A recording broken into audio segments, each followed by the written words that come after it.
38 concert tours worldwide, 11 studio albums that span 4 decades, the Titans of Thrash remain the standard by which all other metal is measured. We begin with a 1984 classic from their second album, For Whom the Bell Tolls, followed by the 1992 tour anthem, Wherever I May Roam. And now, let's turn down the house and light up the stage with the Auburn University Marching Band and their show, Metallica. SEC Media Days week, and Auburn football has taken the stage. They have gone on and done their interviews. All the representatives, including Coach Hugh Freeze, we're going to talk about what was and wasn't said. Are there any takeaways and opinions that can or should be formed from all this information? We're going to get into all this on a reaction live stream right now.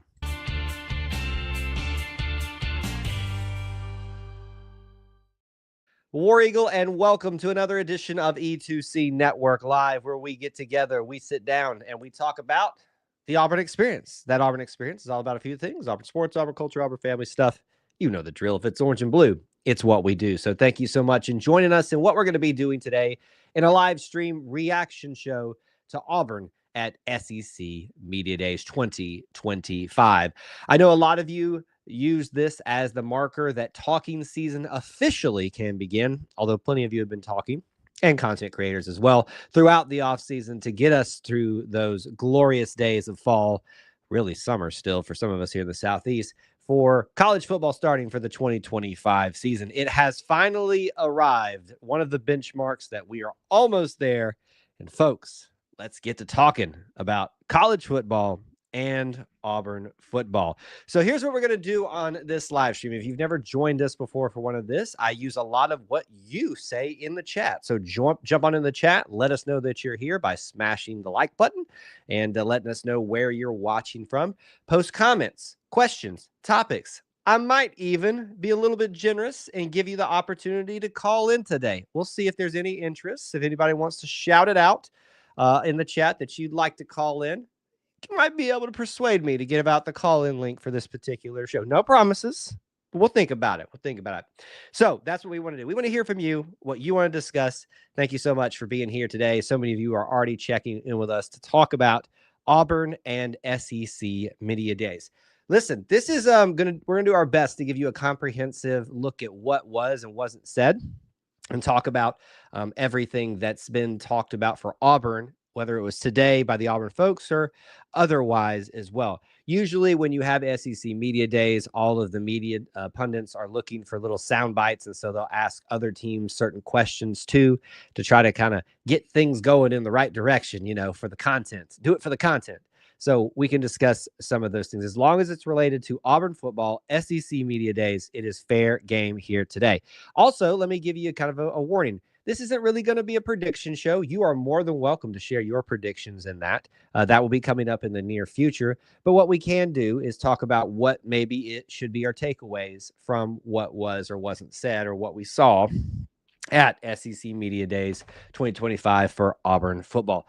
Let me start you off with the facts. Who was there and just kind of the gist of everything.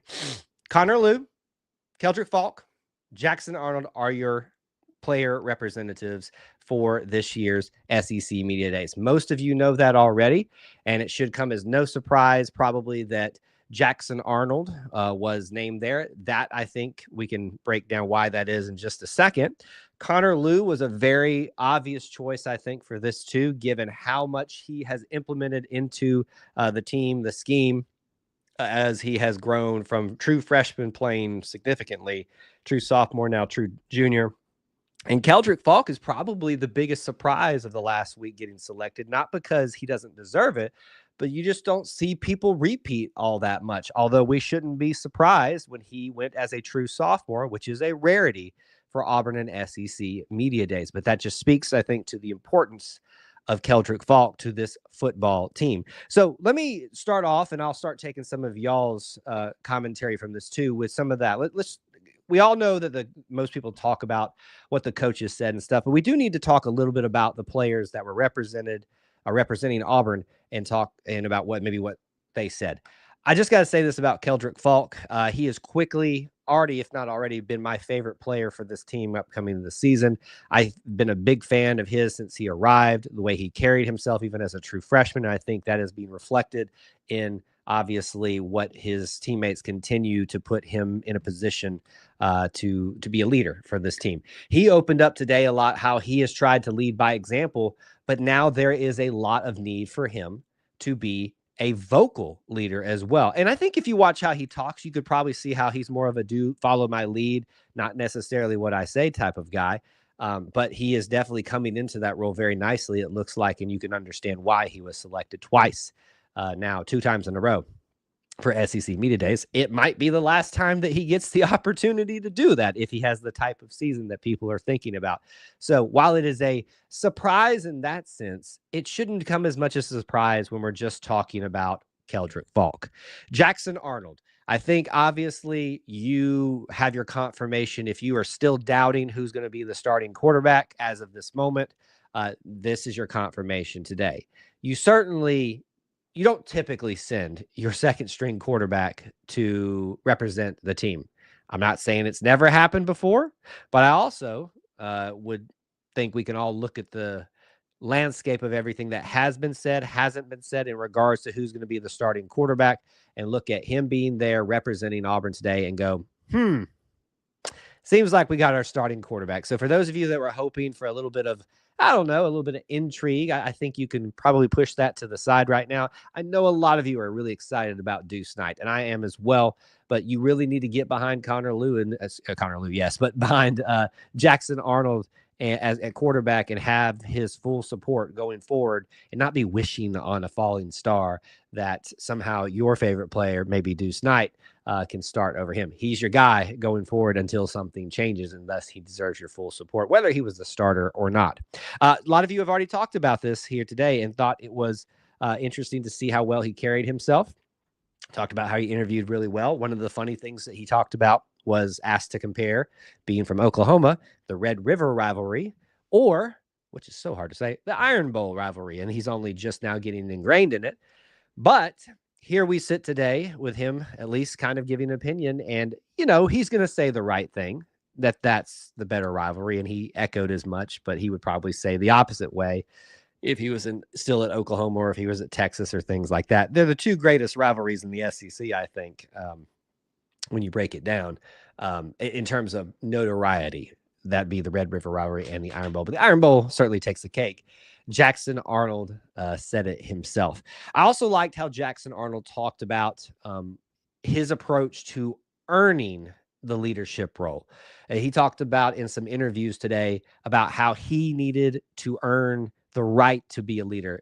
The quarterback is always expected to be a leader, but how much and what kind of vocal leader you might be. He took the time to wait to be voted into their leadership council they have on the team. Didn't expect to be in it right away. He wasn't voted into it right away, but now he has. And I think that speaks to the leadership capabilities and qualities that reside in Jackson Arnold. Seems like a guy that likes to have fun, that we've gotten to be a little bit more acquainted with in social media and things like that. So that's, like you guys are saying here, it seems like all of our guys did a great job in their interviews today. I think they represented Auburn very well. Not that nobody in the past has ever represented Auburn well, but I just really am excited about this group. And finally, Connor Lew, because we don't talk enough about these guys. You have heard me talk about this ad nauseum, about my biggest complaint, my biggest constructive criticism resides around the offensive line, not necessarily about individuals, but the need for the unit to be consistently better. Inconsistently is the issue with me with offensive line, and that's going to be led now by true junior Connor Lew.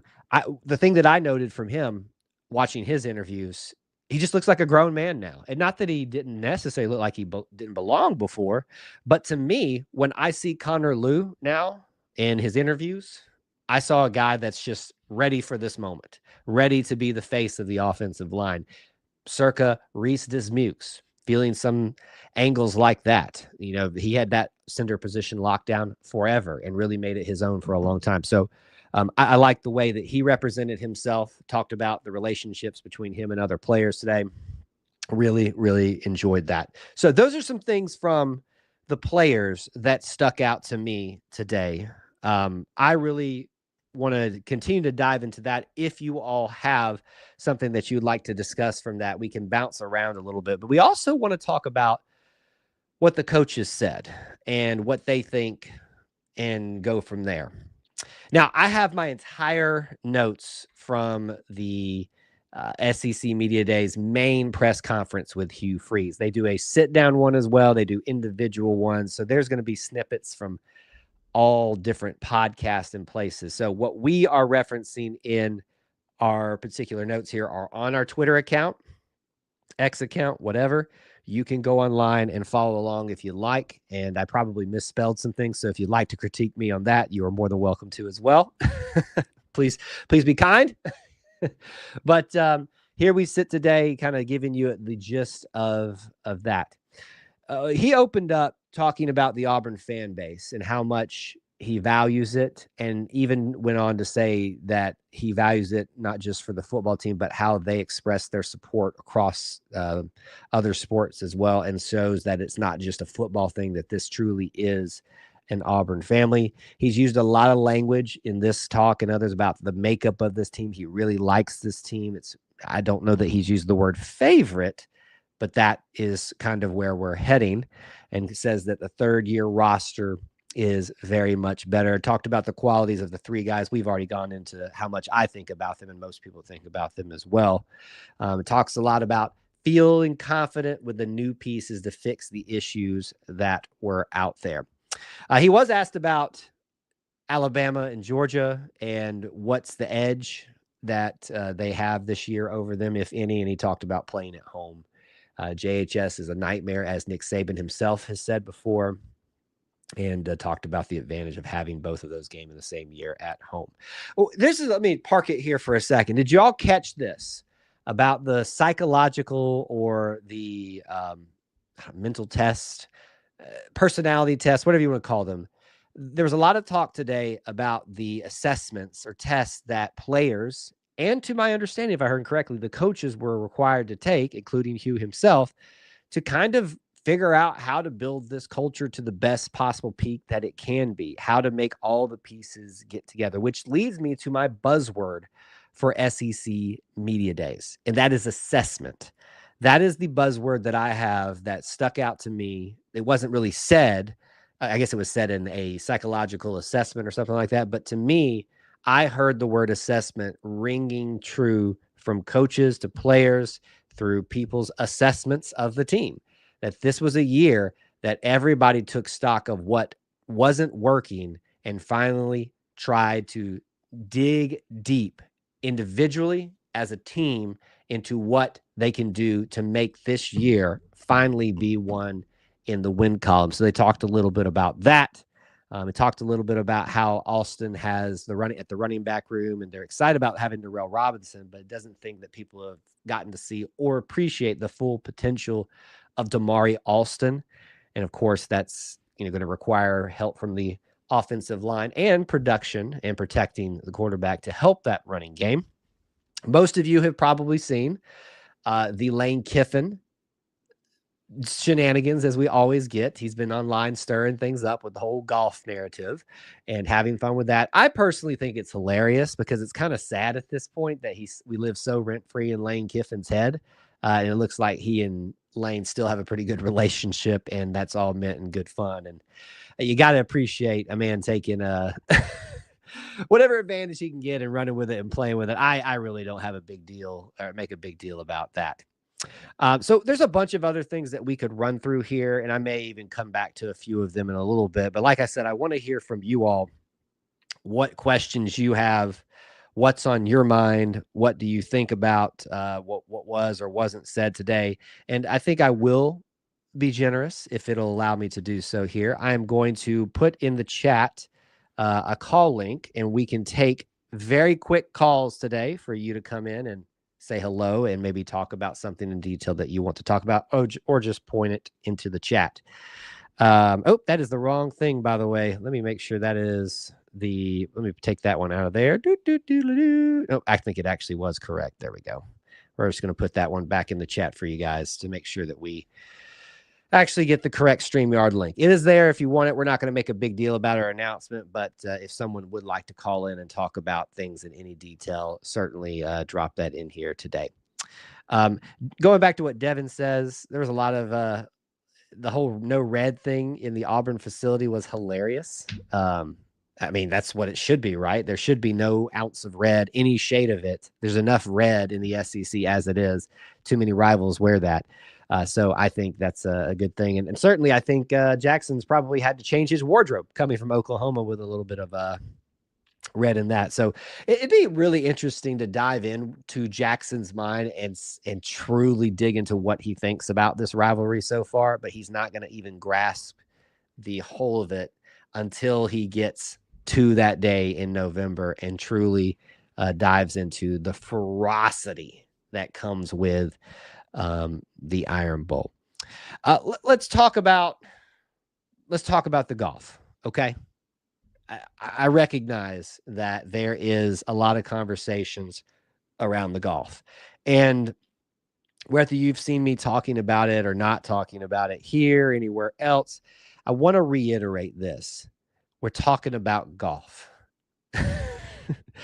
I know a lot of you are bored. I know a lot of you have been waiting for this day, have been itching for something to talk about. And can I just remind you that the media, and I fall into that category as well, knows it and will do anything to take advantage of a need and a desire to stir things up for conversation, for clicks, and things like that.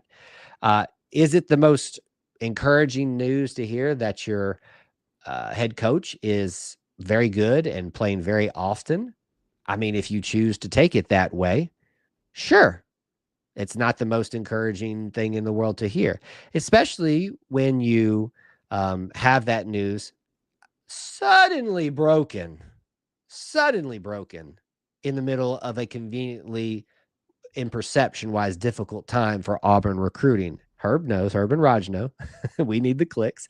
Trust me, I know as a content creator the need for clicks. I just don't have any qualms talking about it and being very, very frank about it. So this is just a bunch of hogwash.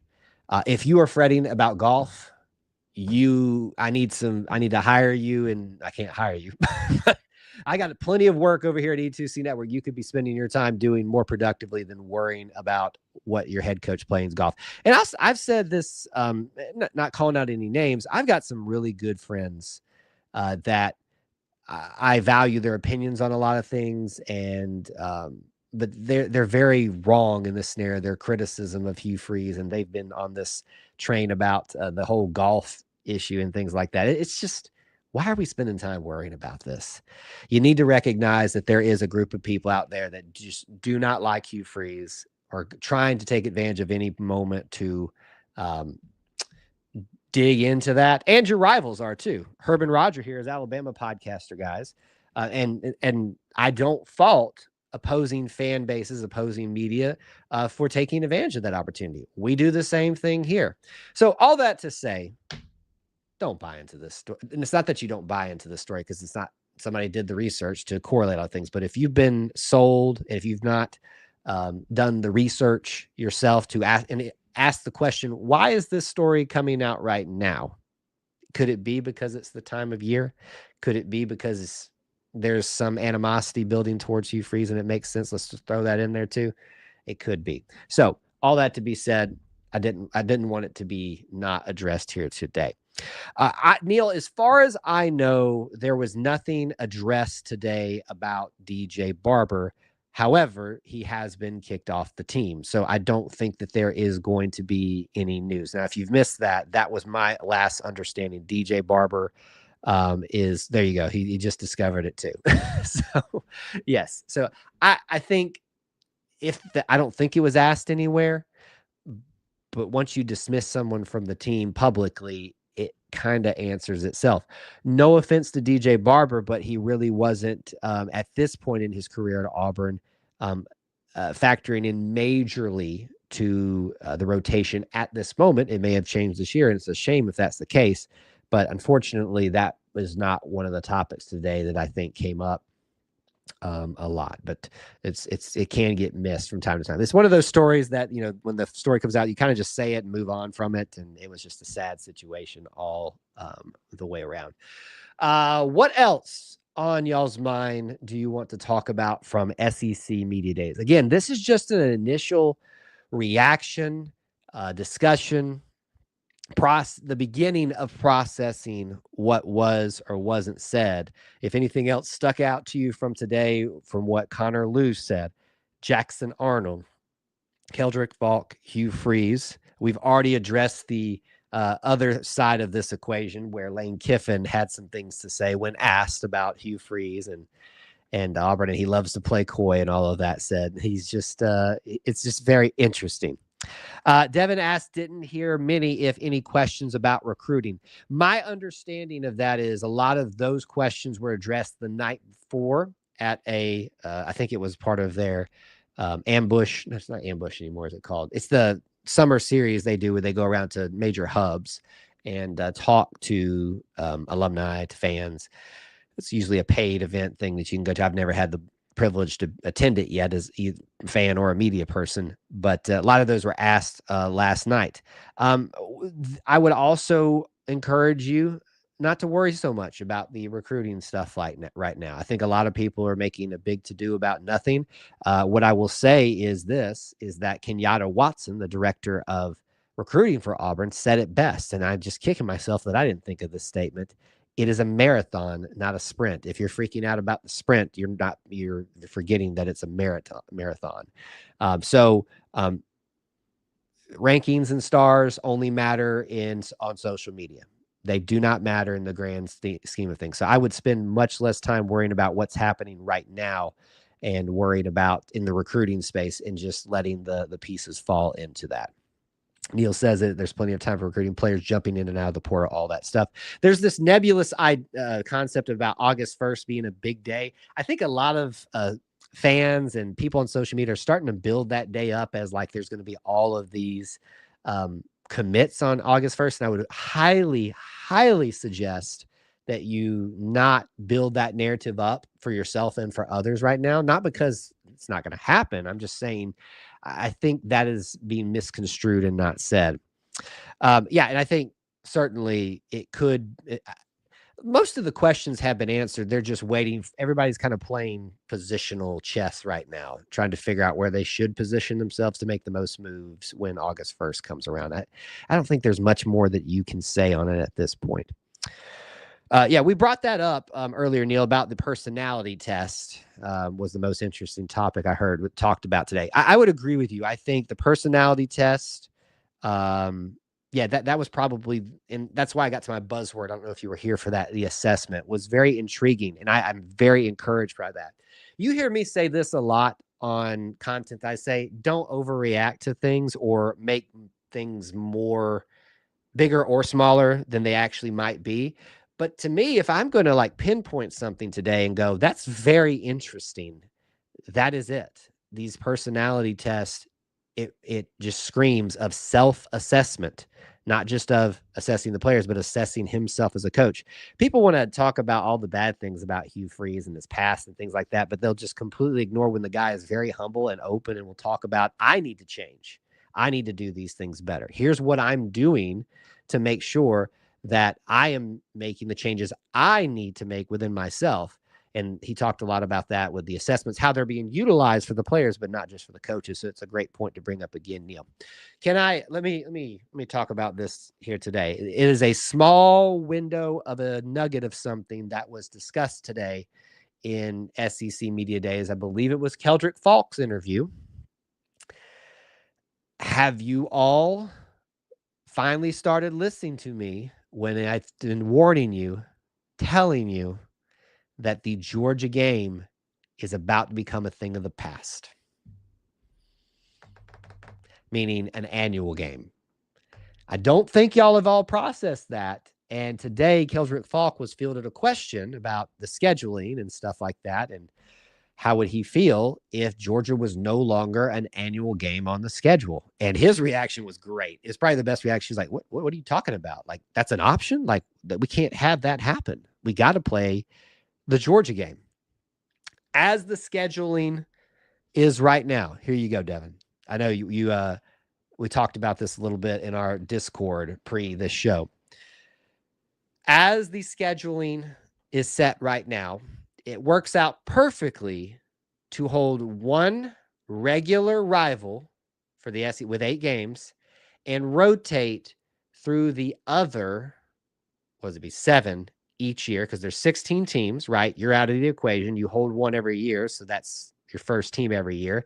That leaves room for 7 more in an 8-game schedule every year. There's 14 teams left.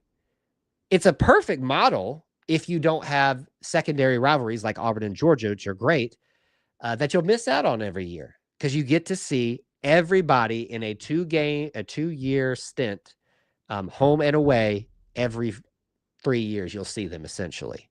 So home and away, then you're off for 2 years, home and away. It's perfect, except for that you have to lose Georgia in this scenario. So there's been talk about all of the alignment or realignment, expansion, stuff like that. Is the SEC willing to go to 9 games? If they're not willing to go to 9 games, which I think they should, and that doesn't sound like it is from some of the talk at SEC Media Days, the Georgia game is going away, folks. There's no replacement of the Georgia game. It is simply the next 7 come in. Georgia is no longer part of that. Let me make it very clear. There is no need to replace Georgia or desire to Georgia. Oh, it was a West Georgia note. Auburn wants Georgia. Georgia wants Auburn. It is the Deep South's oldest rivalry. But even Keldrick Fault today, I think, didn't realize the way things are currently set up. Once I saw this pattern develop about a year and a half ago, I started talking about this, and a lot of people are missing out on this concept. I've been warning you, prepping you for years, and we got our first public confirmation, unless that it's been said somewhere else, that Auburn and Georgia may not be an annual game unless Georgia gets to be part of a 9-game schedule. Only one fixed opponent. Yeah, one fixed opponent is the way it works in that schedule. You can only have one if it stays the way it is right now. 9 games fixes everything. You can have 2 fixed opponents and still rotate through everybody, the other 7 each year. 7 for home and away for 2 years straight. The other 7 for home and away 2 years. Wait a minute, 6 years. Anyway, it doesn't matter. I'm getting my math crossed now.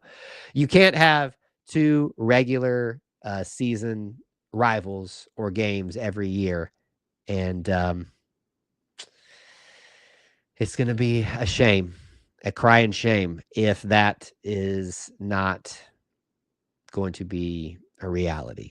So Keldrick had to wake up to it. I hope some of you are waking up to it, because that was probably the other big thing that came out from the discussions today. All right. I'm sure that I've missed things. We're about 28 minutes into the stream. I had planned about 30 to 45 minutes. We can wrap it up if we've talked about all the things that we need to discuss from SEC Media Days. Again, this wasn't meant to be a comprehensive. It is truly just the Auburn topics, what we're talking about from reacting to that initially, and things will continue to be gleaned, discussed. But very impressed with our players, the way they carried themselves. I really liked what Hugh Freeze said. Seems very encouraged. Some of the things that people took issue with about comments that he made earlier in the season that they misconstrued to mean that there's a lower standard at Auburn, he fixed those today with the things that he said. So I find it very interesting if anything else will be made of those typical things. The reporter said that we would go to 9 games. The Georgia game will go away. I think they're misunderstanding that. Here's what I do know is the math. Let me kind of put a pin on this for you all with the whole schedule thing that was discussed today. There are 8 SEC games, right? 8 SEC games. If you have a regular one, and if we keep this model, home and away every 2 years with the same teams, that means that you can keep one and rotate the other 7 in every 2 years. If you move to 9 games, my understanding would be you could then have 2 and then rotate in the other whatever, 6 at that point. Be the other group. Anyway, the math is not mathing in my head again. I don't think the Georgia game can go away the Georgia game will go away if you don't move to 9 games, is my understanding. But maybe there's a different way to look at it that I'm not aware of. Paul says, what did QB1 say about the wide receivers? The same thing that you're hearing all year. I think people are still looking for some big nugget to be there. I mean, everybody's excited about Cam and Eric Singleton. Here's one thing I will say about this, Paul, and thank you for reminding me. He thinks people are sleeping on Horatio Fields. And I remember saying that on a stream previous where everybody was asking, what do you think about Cam? What do you think about Eric? And I'm like, I feel like they're the obvious choices, but why aren't we talking about some of the other players out there? I think Horatio Fields is clearly caught the eye of one Jackson Arnold, if you were paying attention to some of the things today. Yeah, I don't think that Bama. Here's one thing I do know. If they take away the Iron Bowl, we riot. We riot. So I don't think it's going away. Let's see here. No, he's not. If you're talking about, he's not a tight end. He's a wide receiver. Of course, people can debate that just based off of size and things like that. I know Neil said he wanted Georgia to go away, but I do not want it to go away. I know, but you and I have to live in the cesspool that is Georgia forever. If they take away Bama from Auburn and Alabama and Auburn from Bama, they just don't know. I don't understand football anymore. I can. The only thing that will take Auburn and Alabama away is Auburn and Alabama. And we've seen it happen in their history. A certain school decided they didn't want to play at Auburn anymore because they were too tired of getting their butts beat back in the early, 1940s. But really, they couldn't agree on anything. So it went away for a little while, which is why Auburn and Georgia is now the Deep South's oldest rivalry. Okay. Anything else? What haven't we talked about? What haven't we discussed? I think we have hit the high points. I said that you guys could call in. Nobody's taking advantage of it. That's fine. We'll probably do a virtual closing down of that at this point because we don't necessarily need to do that. Everybody see you, man. That's funny. I know I look old too, but I'm not that old. And by the way, it is hot out there and hot in this studio today. Let me do this as a reminder real quick. This is more of those of you that are watching live or watching this replay shortly after. I am going on a virtual media murderer's row today. I've already been on the Voice of College Football with Mark Rogers talking about Auburn SEC Media Days preseason stuff. That just happened about an hour ago. With about 7 o'clock, we're starting the drill here. At 7 o'clock, I'm going to be on with Randy. I've seen him here with UGA talking about similar things, Auburn preseason stuff for the Georgia fans on his show. Then we're going to be on guys I'm just now getting to know on a Tennessee, I think, related podcast. I'm still trying to learn their names, so forgive me. Let's see if I can find it real quick while I think about it. And then we will be on Herb and Rogers' show later this evening to kick off the night. So 7, 8, and 9, be looking for me. We are going to be making the jump from each of those, and there shouldn't be any overlap because I've tried to express the need for it to not be any overlap with those that have been here, those that have asked me. The IDP Grind podcast. I believe one of those guys is Tennessee, so I'll be talking about all those things. Don't forget, too, we have Auburn Family Night tomorrow night at 9 Eastern time, live call-in show. We'll talk more about this stuff and talk with you all about what you want to discuss in the Auburn space. Devin says, a couple more comments from you guys and we'll get out of here. The players are really high on the younger guys, eager to work and get back to winning. Yeah, listen, for all the people that want to say that Hugh Freeze can't recruit because of one moment in time where things don't seem to be good because they obsess about stars and rankings, you're going to find narratives like this that don't match up, where the people that he's already brought in are already making it out in the field, contributing heavily and making all SEC type of performances, but also the older guys are noticing it too. Some of those older guys have lost their starting positions and moved on because the younger guys have moved them in. It doesn't match up if you're panicking about recruiting right now. Overall, I thought today went well at Media Days. That's from Alan. Yeah, I don't really find anything that was said that's negative. Any negatives that out there, I think were discussed and answered well by coach, by the players. Even some of the hot seat talk was completely dispelled by Keldrick Falk earlier today, and so I appreciate the way that he has represented himself, the team, defended his players, his coaches, and built up the hype for a lot of people on this team. So I think we could walk away in an initial reaction show for Auburn on SEC Media Days 2025 on a very positive note. It's hard not to ever walk away with a positive note.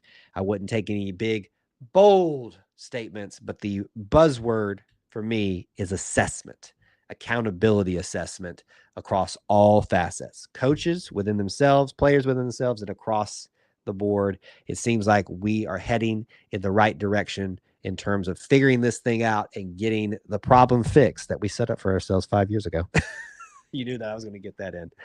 But thank you guys so much for being here to break it down with me today. I can't wait to see you on some other shows. Check me out on the Damn Beast Media broadcast, which is with Randy. If you'll go look them up, you'll find me on their broadcast next. IDP Grind podcast at 8, and Herb and Raj Iron Bowl talk. Well, really just college football talk, but it's the Iron Bowl college football talk at 9 Eastern time tonight. You guys are awesome. Thanks for hanging out, spending some time being a part of our little family within the Auburn family. Until I talk to you again, War Eagle.